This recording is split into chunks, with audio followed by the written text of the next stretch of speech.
Alors vous savez ce que c'est, les médias, c'est comme la vraie vie, il se passe plein de choses. Tous les jours sur Europe, nous on vous raconte ce qu'il s'y trame. C'est le journal des médias avec vous, Cyril Lacarrière.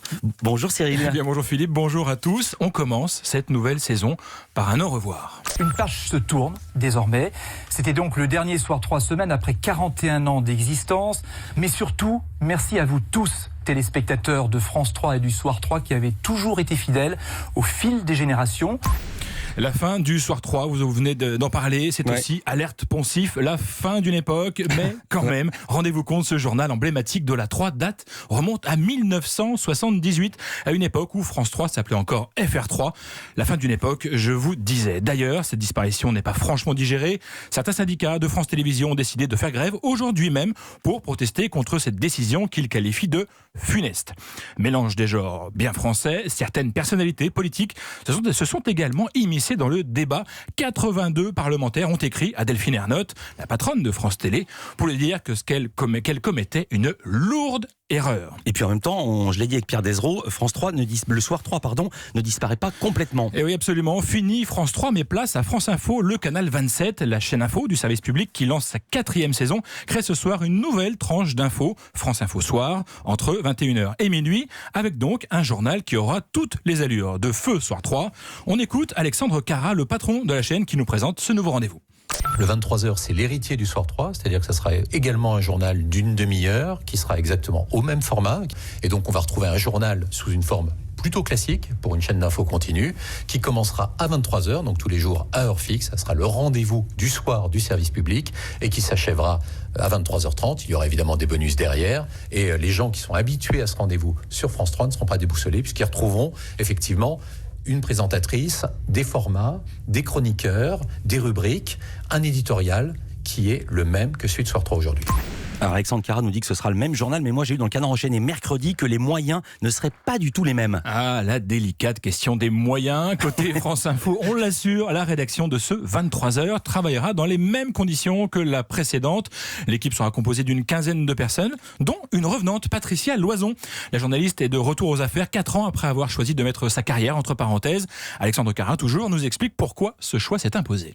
Patricia Loison est un visage qui représente bien tout à la fois ce qu'est France Info et ce qu'est l'info de France Télévisions. C'est-à-dire, c'est quelqu'un d'extrêmement curieux, c'est une journaliste extrêmement rigoureuse et qui par ailleurs s'intéresse à l'international, à l'Europe, à l'économie, à la politique, à la culture, au sociétal, tout ce que nous allons développer dans ce 23h. Donc, elle était volontaire, elle avait très envie et nos envies se sont rencontrées, donc on a dit banco à Patricia Loison.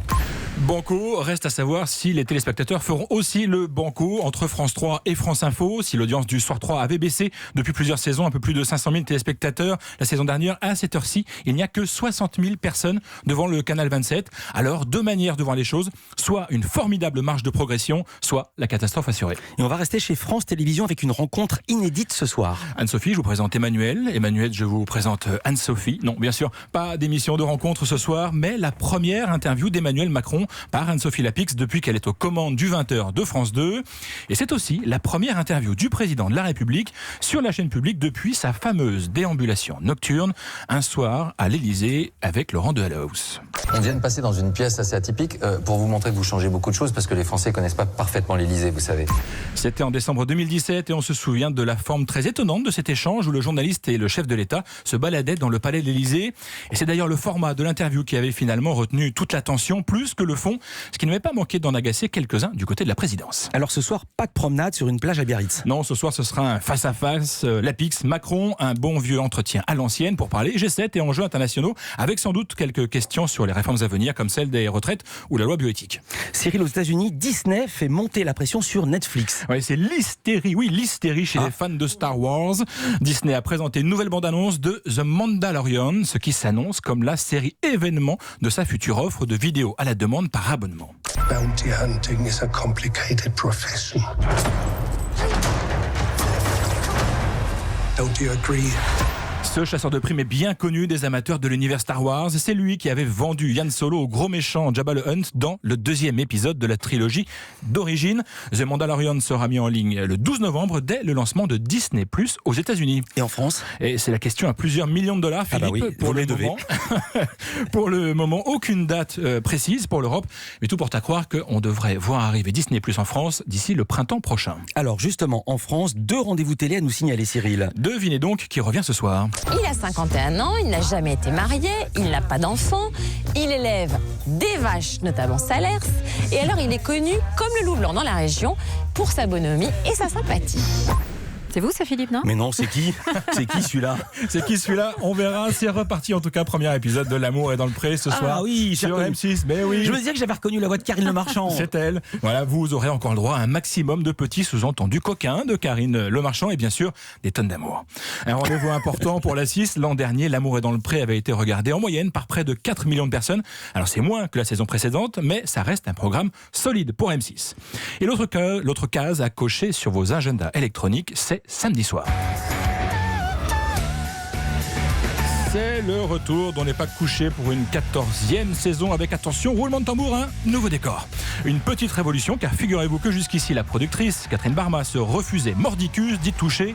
Alors plus shiny, plus brillant, ce nouveau plateau sera assurément plus moderne. Et puis Cyril, il paraît qu'il n'y a pas que le décor qui sera nouveau cette saison, le samedi dans On n'est pas couché. Et oui, cette saison place à un nouveau concept, la bienveillance. Arrêtez de dire des trucs comme ça. Mais... Non mais moi, attendez, moi je retourne dans ma loge. C'est pas possible, moi je ne peux pas entendre ça. Et oui, on se souvient de ce face-à-face désastreux entre Christine Angot, la chroniqueuse, et Sandrine Rousseau. Et forcément, ce n'est pas la bienveillance qui, à l'époque, sautait aux yeux et aux oreilles. Oui, mais cette année, promis, c'est Laurent Ruquier qui le dit dans une interview à Télé Loisirs. Tout change, état d'esprit positif, fini les buzz et les fausses polémiques. Une ambition qui mérite d'être saluée et qui reposera en grande partie sur les nouveaux chroniqueurs. Alors, exit Christine Angot, exit Charles Consigny, place à plein de gens. On ne sait pas encore qui. Ruquier et Barma ont décidé cette année de faire tourner le duo chargé de mitrailler, enfin, de caresser, nouvelle ambiance oblige. Et le présentateur promet de nouveaux visages. On découvre tout ça à partir du 31 août sur France 2. Le 31 août, c'est donc samedi. On en reparle évidemment dans Culture Média sur Europe 1. Merci beaucoup Cyril Lacarrière. À demain.